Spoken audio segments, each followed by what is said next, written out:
Au-dessus de la mer du Nord, un avion vieillissant chute dans les airs. Les journaux ont titré « Sabotage ». Les enquêteurs ne rejettent aucune éventualité. Et il leur faudra 2 ans pour identifier la cause de l'accident. Incroyable. Et ce qu'ils découvrent est sans précédent. Quand on a trouvé, on n'en revenait pas nous-mêmes.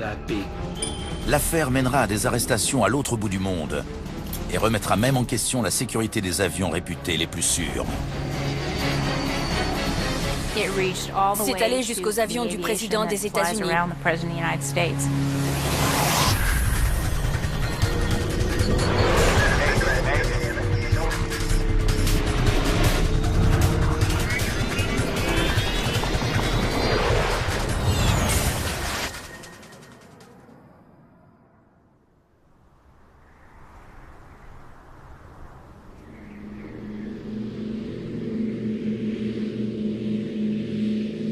8 septembre 1989, 16h30.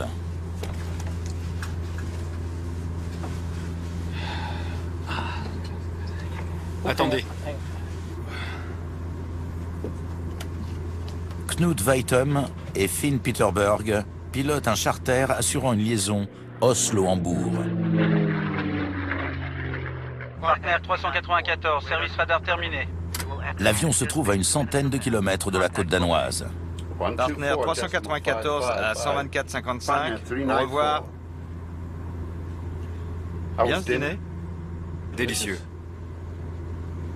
Un peu cher, mais délicieux. Les 2 amis ont sillonné le monde ensemble, notamment des régions reculées d'Afrique. Ils sont tous 2 très expérimentés et à quelques mois de la retraite. Copenhague, bonjour. Ici partenaire 394. Niveau de vol 220. Partenaire 394, bonjour. Contact radar avec Copenhague. 394. L'avion est à 22 000 pieds au-dessus de la mer du Nord. C'est un bimoteur Convair 340-580. Un avion courant sur les moyens courriers.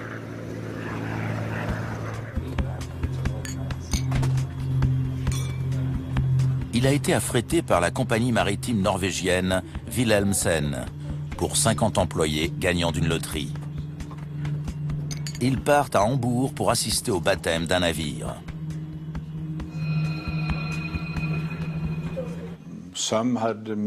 Certains avaient sans doute déjà assisté à des baptêmes. Mais ces cérémonies sont très plaisantes et l'atmosphère était excellente au moment du départ. Une des meilleures employées de la compagnie a été choisie pour faire un discours. Il y a toujours un discours. Il est plutôt rare qu'un employé lambda ait l'honneur de baptiser un navire. Mais on trouvait qu'elle le méritait.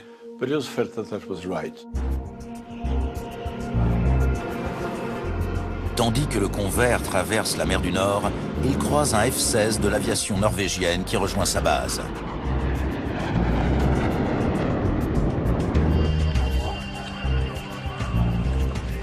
Regarde ça, à 11h. Un F-16.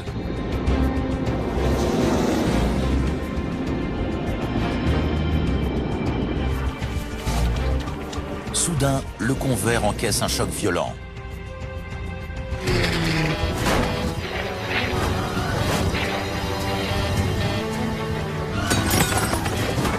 L'équipage est pris par surprise.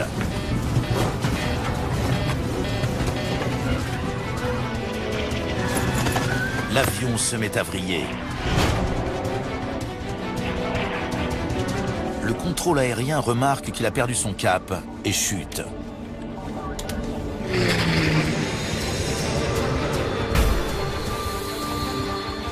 Partenaire 394, signalez votre nouveau niveau de vol. Les pilotes luttent pour sauver leur avion et la vie de leurs passagers. Partenaire 394, signalez votre niveau de vol. Signalez votre niveau de vol. Quel est votre niveau de vol? Il a disparu des écrans.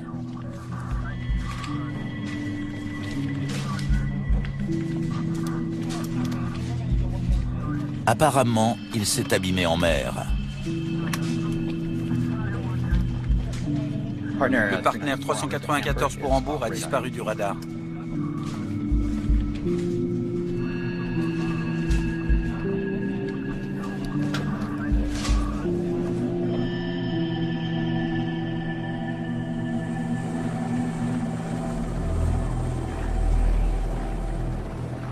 Des équipes de sauvetage se précipitent sur les lieux du crash, une vingtaine de kilomètres au nord des côtes danoises.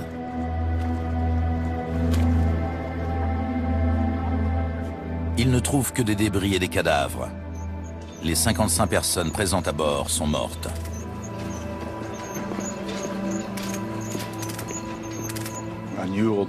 Je les connaissais tous. Certains étaient des amis, d'autres m'étaient moins proches, mais je les connaissais tous. Et ça a rendu les choses doublement pénibles. La compagnie maritime est anéantie. La moitié du personnel de son siège social a péri.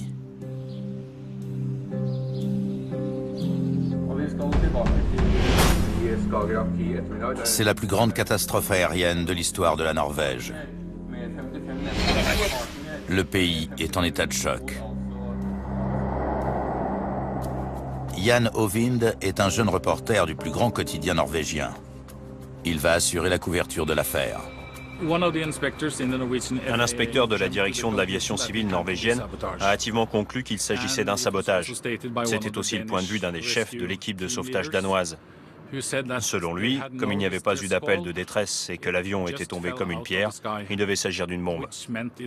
Et quelqu'un a fait un parallèle avec l'attentat de Lockerbie.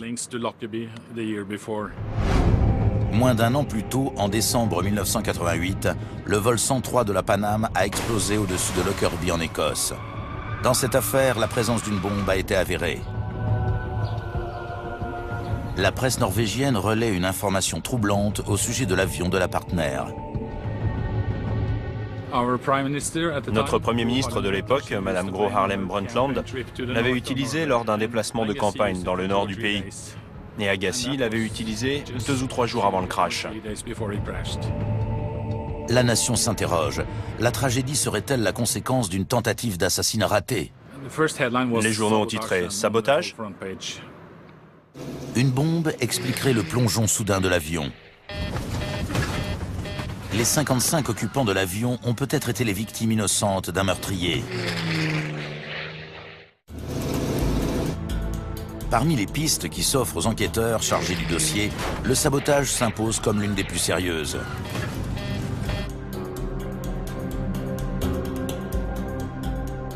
Le bureau d'enquête norvégien recrute un enquêteur de l'armée de l'air, Finn Heimdall, pour se joindre à son équipe. Ses qualités de limier vont être mises à rude épreuve. J'avais passé de nombreuses années dans l'armée de l'air et j'avais vu des enquêtes menées n'importe comment. Je pensais qu'on pouvait faire mieux que ça.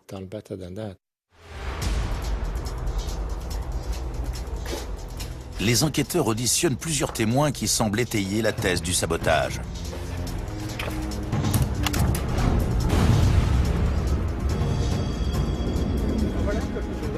Un jeune homme a entendu un bruit ressemblant à un coup de canon en provenance du lieu du crash. Il pourrait s'agir de l'explosion qui a fait chuter l'avion de la Partner. En mer, les recherches de débris et de victimes se poursuivent. Seuls 5 corps ne seront jamais retrouvés. Les autres sont envoyés au Danemark pour autopsie. Un mois après le crash, les enquêteurs commencent à récupérer les débris qui ont coulé. Ils ont localisé l'épave sur le sol marin à l'aide d'un sonar latéral. Cet appareil envoie des ondes sonores qui se réfléchissent lorsqu'elles rencontrent des objets. Le résultat donne une image extrêmement précise de l'épave sous-marine.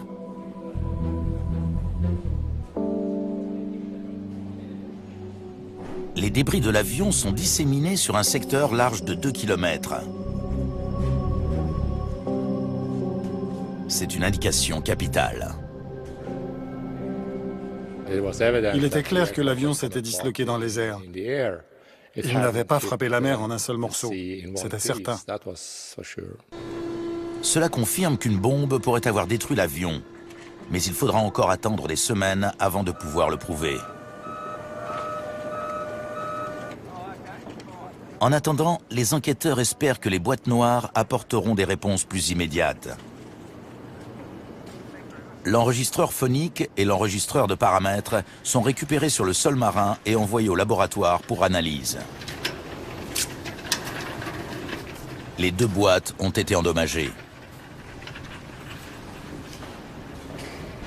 Les enquêteurs croisent les doigts pour que les données n'aient pas été altérées. Voyons ce qu'on a. L'enregistreur phonique a pris la conversation des pilotes. Elle devrait permettre d'en savoir plus sur ce qui s'est passé à bord. Enregistreur phonique? On. Comme requis. Système de mise en drapeau? Armé. Normalement, le dispositif enregistre les dernières minutes d'un vol. Mais ici, il a fait l'inverse. Voyant bêta éteint. Mise en puissance. Il a enregistré le début du vol, puis s'est mystérieusement coupé juste avant le décollage. Il a pris leur conversation au sol, mais dès que les moteurs ont été lancés pour le décollage, il a cessé de fonctionner. Ça a été une déception pour nous. Mais l'enregistreur défectueux a tout de même gardé la trace d'un échange troublant entre les pilotes. Quel temps fait-il à Hambourg? Ciel dégagé, bonne visibilité. Pourvu que ça dure. L'enregistreur révèle aux enquêteurs que le vol 394 a commencé avec un problème insolite. Partner avait des problèmes financiers. Et on a découvert que quelques heures avant le décollage, les autorités aériennes norvégiennes avaient envoyé un téléx à tous les aéroports de Norvège pour leur dire de ne pas laisser décoller les avions de la Partner, car ils croulaient sous les factures et les charges impayées. Ils ne nous laisseront pas décoller tant qu'on n'aura pas payé les repas. Tu as combien sur toi? T'es sérieux? Ouais.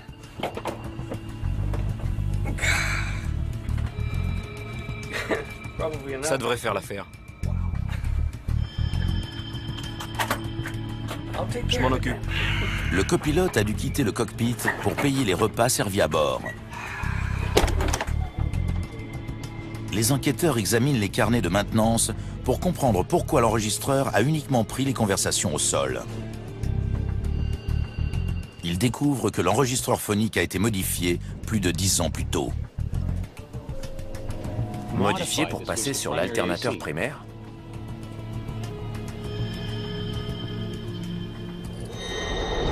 L'enregistreur a été modifié pour qu'au moment où les moteurs seraient lancés à plein régime, Mise en puissance. il bascule automatiquement des batteries de l'avion vers son propre alternateur.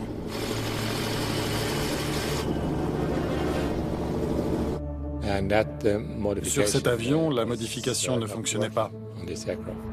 Aucun des deux pilotes ne s'est rendu compte qu'au moment où il parait le moteur au décollage, l'alimentation de l'enregistreur se coupait. Chaque fois que des éléments clés de l'enquête, tels que les enregistreurs phoniques ou les enregistreurs de paramètres, ne fonctionnent pas correctement, cela remet en cause la qualité de la maintenance et tout le bon fonctionnement de l'avion. L'enregistreur défectueux et la facture impayée amènent les enquêteurs à se pencher de plus près sur l'historique de l'avion et de la compagnie Partner.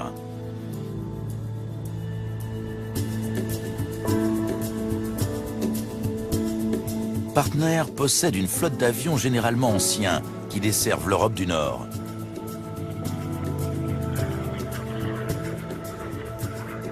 Le Convair, qui s'est abîmé en mer du Nord, était l'une de ses plus récentes acquisitions. Mais il était vieux de 36 ans et traînait une histoire complexe de changements de propriétaires et de modifications, en particulier au niveau des moteurs.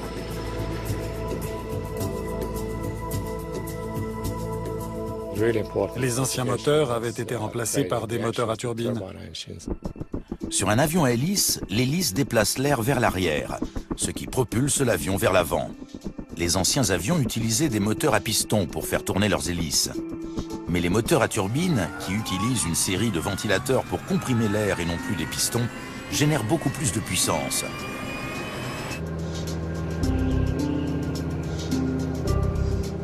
Heimdall apprend qu'en 1960, des turbomoteurs puissants furent fixés aux ailes en remplacement des moteurs à piston.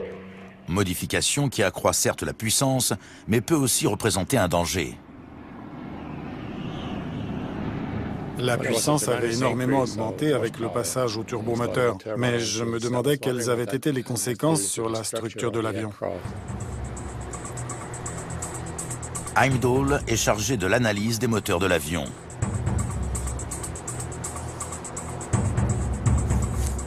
Il veut savoir si ces turbomoteurs pourraient être en cause. Je me demandais ce qui pouvait désintégrer un avion en plat vol.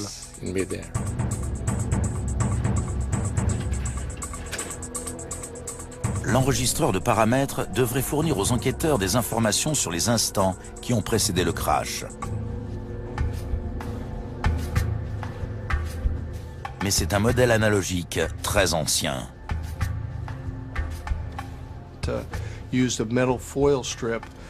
Il utilisait une feuille métallique qui tournait et des pointes enrayaient la surface.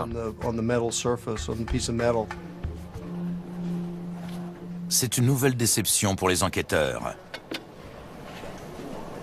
L'enregistreur n'a relevé qu'une faible partie des paramètres. Et mystérieusement, l'aiguille semble avoir enregistré 2 fois certains signaux.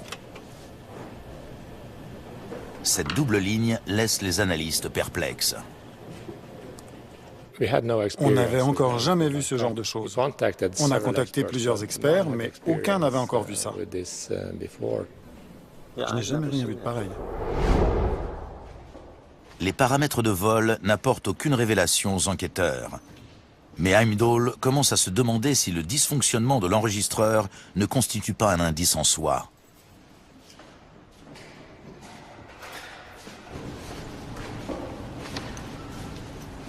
Il décide d'envoyer l'instrument à son fabricant américain pour analyse complémentaire.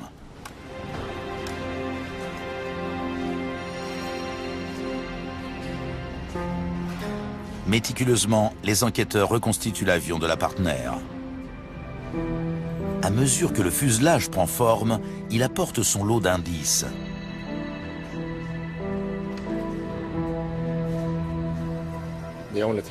La seule chose susceptible de détruire un avion à altitude de croisière, c'était une explosion.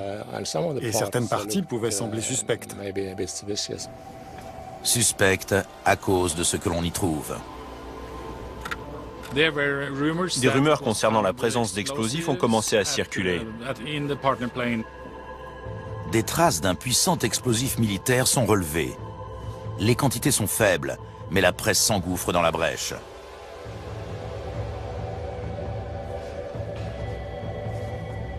Les résidus d'explosifs pourraient provenir d'une bombe placée à l'intérieur de l'avion ou d'une autre source.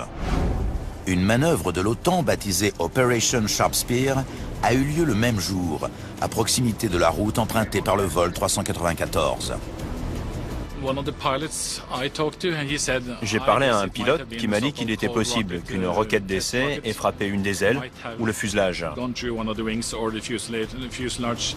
De plus en plus de gens commencent à se demander si un missile perdu ne serait pas en cause.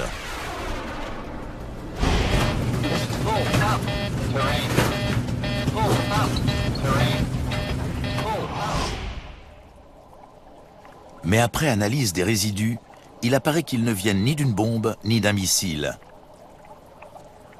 Il n'y en a tout bonnement pas assez.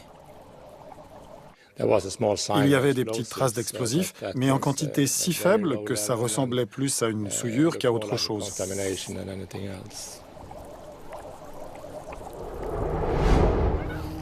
De nombreuses batailles ont eu lieu au large du Danemark. La mer est jonchée de vieilles munitions. Les enquêteurs concluent que l'avion a capté des résidus de poudre alors qu'il était sur le sol marin. La piste des explosifs est écartée. Le métallurgiste Terry Islip examine l'empennage de l'appareil, les surfaces placées à l'arrière de la queue.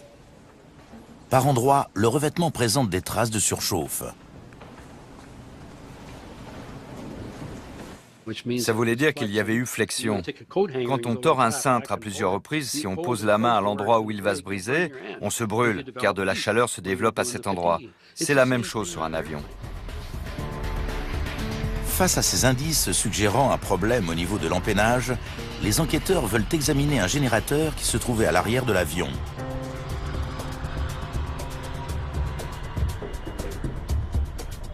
Le groupe auxiliaire de puissance est logé à l'intérieur de l'empennage du convers. C'est un générateur de réserve, normalement utilisé lorsque l'avion est au sol. Heimdall inspecte le mécanisme et à l'intérieur de la turbine, il découvre des bouts de plastique fondu issus de la cabine. Il lui offre des informations précieuses sur ce qui se passait dans l'avion au moment où il a cédé. Ça signifiait que la cabine avait cédé alors que le groupe auxiliaire fonctionnait encore. Le groupe auxiliaire de puissance n'aurait pas dû être en marche alors que l'avion était en vol. Il pourrait y avoir un lien avec l'accident.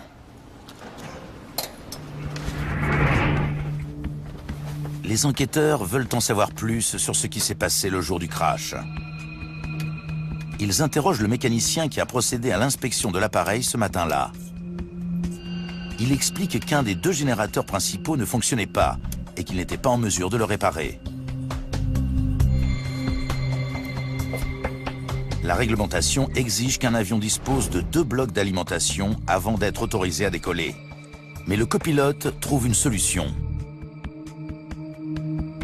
En remplacement du générateur principal défectueux, il propose à la compagnie d'utiliser le groupe auxiliaire de puissance durant le vol. Notez ceci dans le registre. Autorisation de vol avec groupe auxiliaire de puissance en fonctionnement. On va utiliser l'auxiliaire pour alimenter le système gauche. Groupe auxiliaire en marche.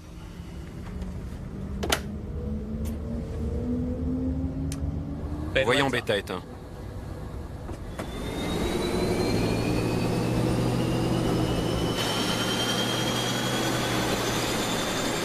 Mise en puissance.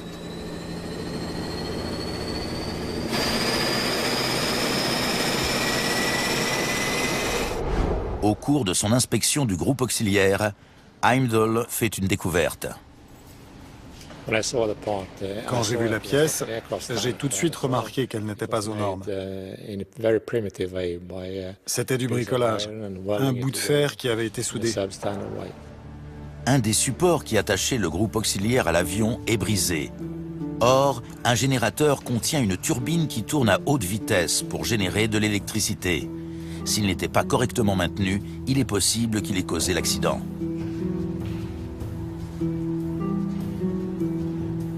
Les enquêteurs doivent déterminer si cette défaillance est bel et bien en cause. Mais ils ne vont pas tarder à découvrir que ce n'est qu'une des pièces du puzzle. Le support défectueux pourrait être à l'origine de tout.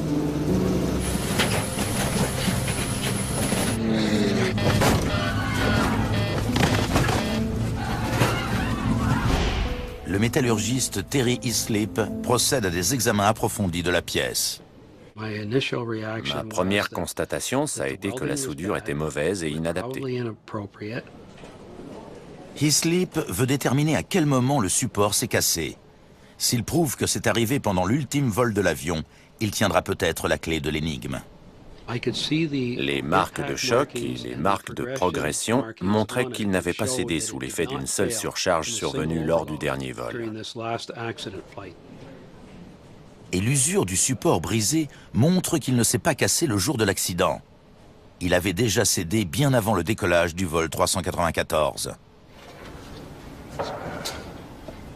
La question est maintenant de savoir quelles incidences ce support endommagé a pu avoir sur le vol. 40 000 tours minute, ça peut faire du dégât. Le groupe auxiliaire est un gros gyroscope qui renferme une énorme quantité d'énergie quand il tourne. Et si cette énergie est transmise aux alentours, dans le fuselage, la structure, elle peut engendrer des problèmes de vibration dans tout l'empennage. Les enquêteurs veulent savoir si des vibrations inhabituelles avaient déjà été ressenties sur cet avion. Ils interrogent des personnes qui ont voyagé à son bord. Merci beaucoup de vous être déplacé.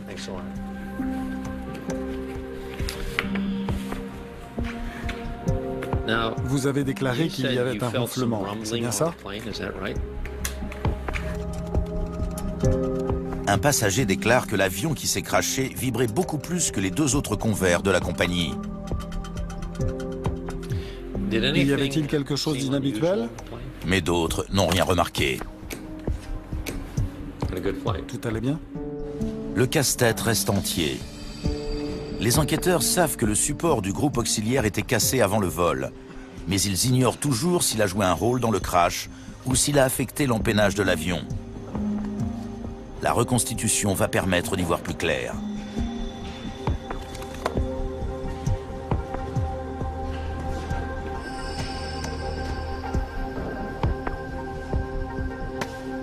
Heimdall remarque que 2 trappes situées sur l'empennage de l'avion n'ont pas été retrouvées. En réassemblant l'empennage, on a constaté que la gouverne avait été brisée en 2 morceaux principaux et que des parties manquaient.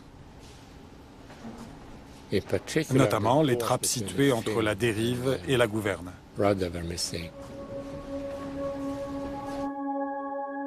La dérive verticale de l'avion est munie de 2 trappes qui permettent aux mécaniciens d'accéder au poids qui contrôle les mouvements de la gouverne.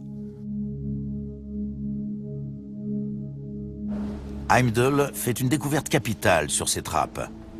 Elles avaient un revêtement alvéolaire en aluminium. Dans l'armée de l'air, Heimdall a appris qu'il a une propriété très spéciale. C'est une fine feuille d'aluminium.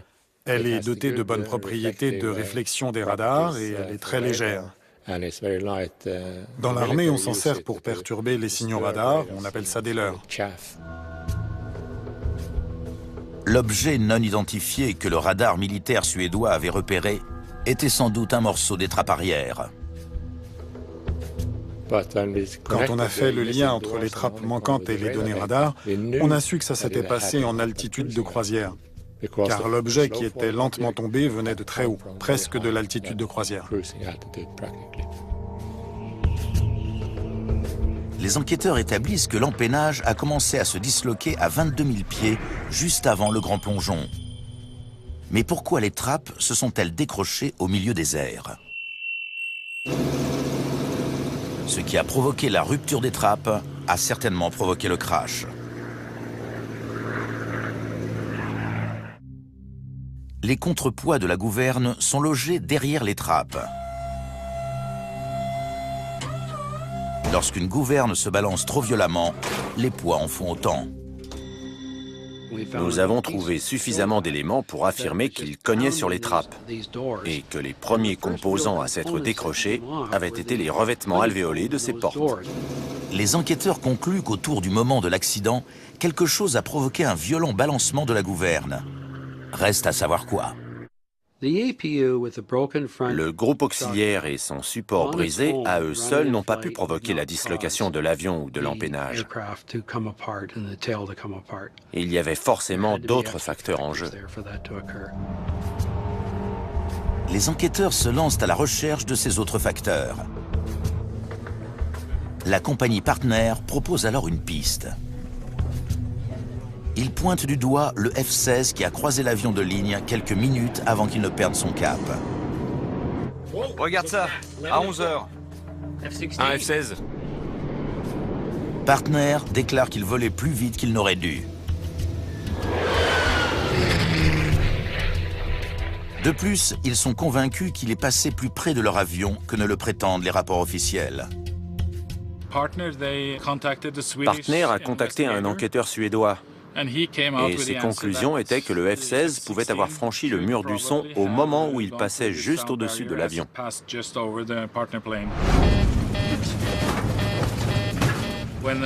Quand un chasseur ou n'importe quel avion passe le mur du son, il y a une onde de pression. Et leur théorie, c'était qu'à cause de cette onde de pression, l'avion s'était désagrégé en plein vol. Mais le pilote norvégien du F-16 affirme qu'il était à plus de 1000 pieds au-dessus du convers lorsqu'il l'a croisé. Les enquêteurs calculent à quelle distance le F-16 aurait dû passer pour perturber sérieusement le vol 394. Leurs résultats établissent qu'il aurait dû se trouver à quelques mètres.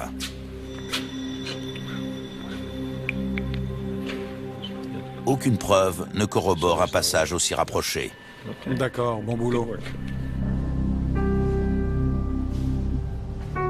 L'épave a été récupérée à 90%. Mais les enquêteurs ignorent toujours pourquoi l'empennage s'est désagrégé en plein ciel.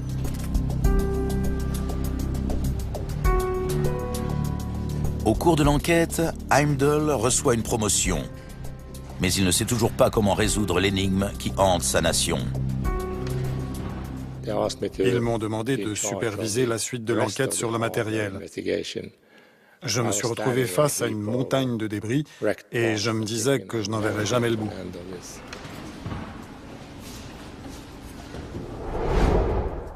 Mais les enquêteurs vont recevoir un coup de pouce. L'analyse de l'enregistreur de paramètres va se révéler fructueuse. Le fabricant américain a demandé à son meilleur expert de suspendre sa retraite pour examiner l'instrument. Le fabricant, Fairchild, nous a renvoyé un ancien employé. Et on l'a contacté en Californie. Il explique aux enquêteurs que l'aiguille censée enregistrer l'altitude de l'avion vibrait tellement qu'elle laissait une seconde marque sur la feuille métallique.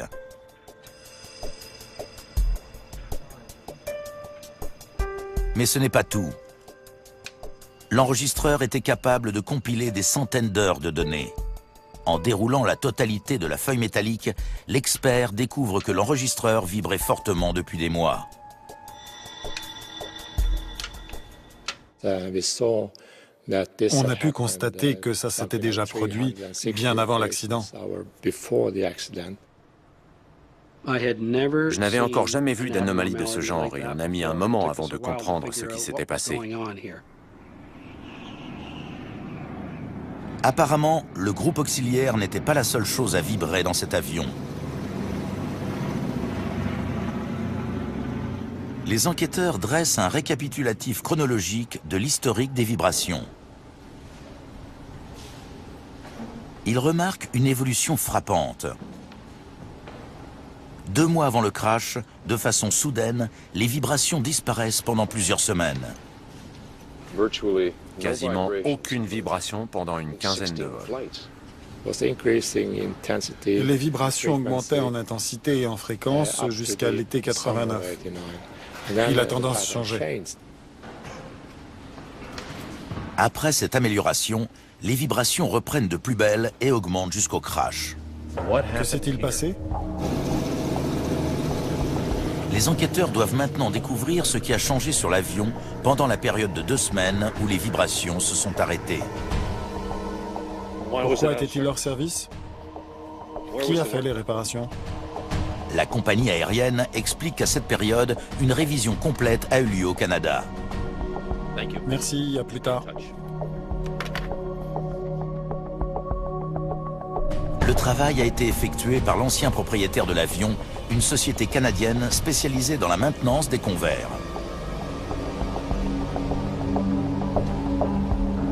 Pendant les vols d'essai effectués là-bas, l'enregistreur de paramètres n'a recensé presque aucune vibration excessive. Ce bon fonctionnement s'est poursuivi pendant plusieurs vols, une fois l'avion revenu en Norvège. Les enquêteurs passent les carnets de maintenance au crible. Heimdall découvre qu'au cours de la révision, les mécaniciens ont relevé des signes d'usure sur un des 4 boulons qui maintiennent l'empennage avec le fuselage. L'assemblage repose entièrement sur ces 4 boulons.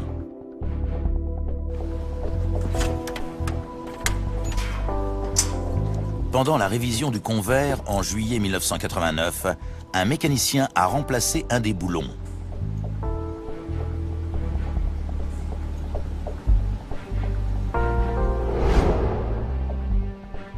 L'enregistreur de paramètres montre que les vibrations ont cessé après le remplacement de cette pièce.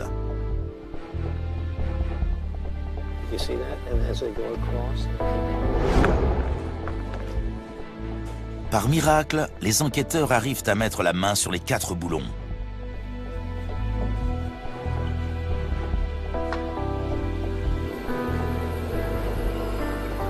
Terry Hislop les examine. Ce qu'il découvre est ahurissant. Les 3 boulons qui n'ont pas été remplacés n'étaient pas aux normes. On a fait des tests métallurgiques et des tests mécaniques. Et ces analyses ont démontré que 3 des boulons n'étaient pas de la qualité requise. C'étaient des contrefaçons. Son analyse démontre que lors de leur fabrication, les boulons défectueux n'ont pas été trempés correctement. En conséquence de quoi, ils n'ont que 60% de la résistance qu'ils devraient posséder. Les enquêteurs savent enfin pourquoi l'empennage vibrait depuis des mois. Vous avez trouvé? 3 des boulons censés le maintenir étaient trop fragiles. Ils n'étaient pas assez solides. Incroyable. La découverte de ces habiles contrefaçons est une avancée majeure et un choc pour l'opinion publique. Mais une question cruciale reste en suspens. Pourquoi l'empennage n'a-t-il pas cédé pendant l'un des 16 vols précédents où il vibrait excessivement? Pourquoi cette fois-là? Les enquêteurs savent déjà que le jour de l'accident, un générateur était en panne et les pilotes ont dû improviser.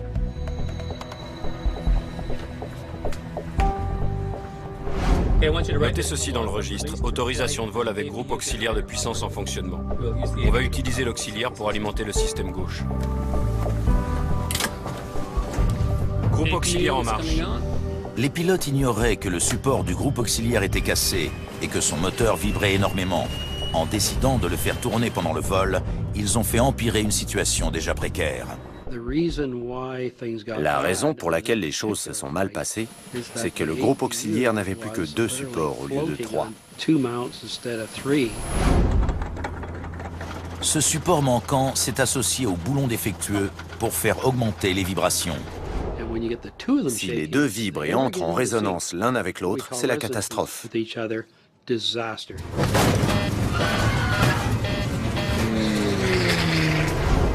Les enquêteurs commencent à y voir clair. Les vibrations de l'empennage et celles du groupe auxiliaire se sont combinées pour générer une force destructrice. Voilà ce qu'ont dit les gars du MIT. Techniquement, les vibrations pouvaient briser l'avion.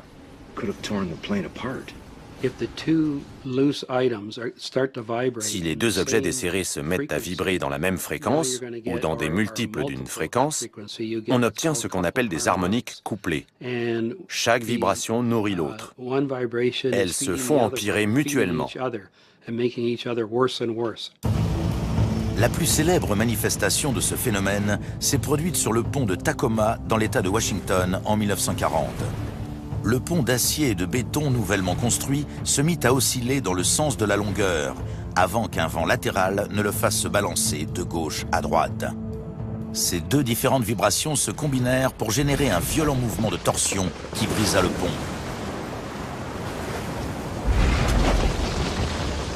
Les calculs des enquêteurs les amènent à penser que le même phénomène a détruit le vol 394. On s'est dit, bon sang, c'est exactement le même phénomène. Cette redoutable combinaison de vibrations fait osciller l'empennage avec une telle violence que la gouverne se coince à gauche. L'avion vire de façon abrupte. Au-dessus de l'aile droite, le flux d'air augmente. L'avion gîte de plus en plus, puis se met à vriller. L'avion se rétablit brièvement, mais la gouverne se coince de nouveau à gauche et les trappes arrière explosent. Il vrille une seconde fois. L'empennage commence à se disloquer. C'est sans espoir. L'enquête conclut que les 3 boulons contrefaits sont à l'origine du crash.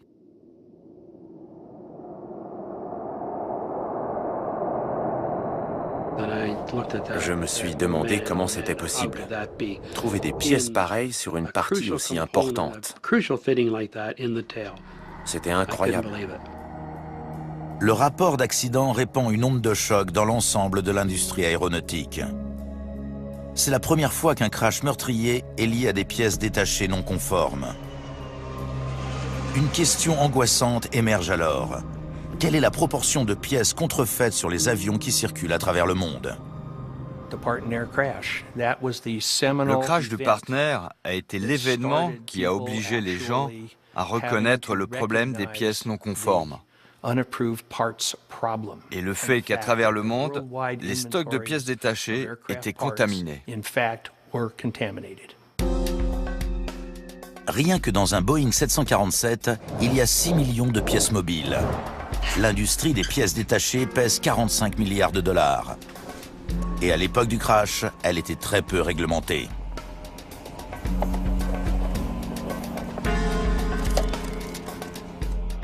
Mary Chiavo était inspecteur général du département des transports qui chapeaute la direction de l'aviation civile.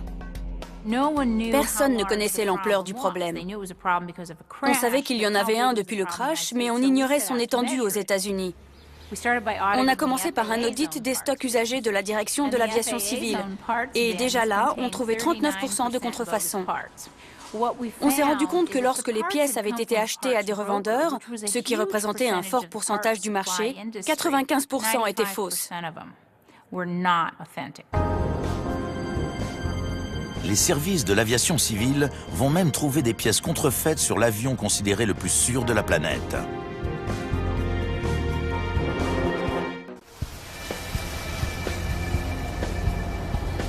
Il y a 5000 revendeurs de pièces détachées aux États-Unis. Beaucoup sont basés à Miami. Ces entreprises n'étaient soumises à aucune réglementation. Un téléphone et un fax suffisaient pour devenir revendeur. Du jour au lendemain, vous étiez dans le commerce de pièces détachées. Et vous pouviez les acheter où vous vouliez. Vous pouviez vous les procurer chez des ferrailleurs, dans des cases, sur de vieux avions, sur des avions accidentés. Et vous pouviez aussi les acheter à des fabricants qui se moquaient de la loi. Les pièces d'avion sont chères. Un boulon comme celui qui maintenait l'empennage peut coûter jusqu'à 250 $. Sa contrefaçon peut revenir à seulement 30 $. C'est bon marché. Dans des périodes comme celles que nous connaissons, avec des compagnies qui ont la tête sous l'eau et près d'une dizaine de grandes compagnies américaines qui sont au bord de la banqueroute, on cherche à minimiser les coûts. L'aviation civile lance une vaste enquête sur les pièces détachées illégales et monte des opérations d'infiltration pour trouver les revendeurs peu scrupuleux. Les enquêteurs lèvent le voile sur un marché noir qui donne un aspect rutilant à des milliers de pièces usagées et de mauvaise qualité. Ce sont de bonnes contrefaçons. Elles sont très difficiles à repérer. À l'époque du crash, il existait certains garde-fous censés empêcher les pièces contrefaites de finir sur les avions de ligne.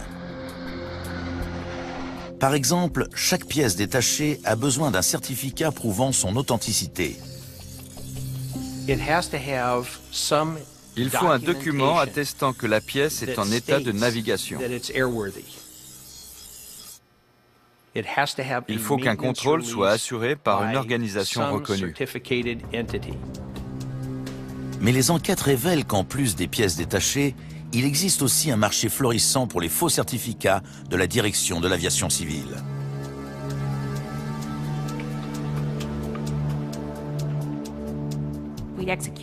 Lors de nos perquisitions, nous sommes tombés sur des gens qui avaient imprimé des piles de faux certificats qu'ils signaient souvent du nom d'un véritable inspecteur.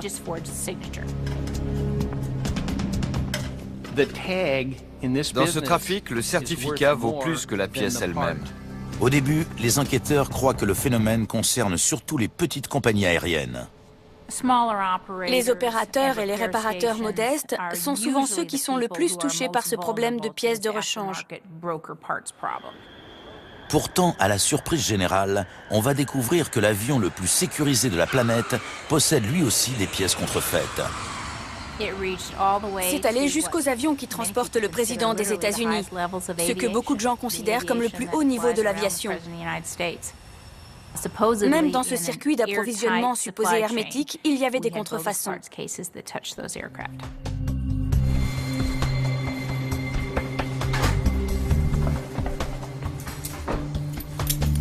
La direction de l'aviation civile réagit rapidement. Plus d'une centaine de revendeurs sont arrêtés. Chaque nouvelle condamnation était un pas de plus vers une prise de conscience de ce problème et de ses possibles conséquences en vie humaine. Et je pense que la chose la plus importante que nous ayons accomplie, ça a été d'obtenir des condamnations au pénal. Suite à ces enquêtes, la direction de l'aviation civile met en place un système de certificats beaucoup plus rigoureux et menace les compagnies de poursuites criminelles si elles acceptent sciemment des pièces contrefaites. Les choses sont différentes aujourd'hui. Notre réglementation est beaucoup plus apte à traiter le problème que dans les années 80 et 90. Il faut amener le mécanicien qui a la clé anglaise en main jusqu'à un niveau d'expertise très élevé. Il doit être capable de repérer les mauvaises pièces, de repérer les mauvais documents, et c'est faisable. Les nouvelles réglementations ont atteint leur but. Au cours des 2 décennies qui ont suivi le crash du Partner 394, aucun accident meurtrier n'a été attribué à des pièces contrefaites.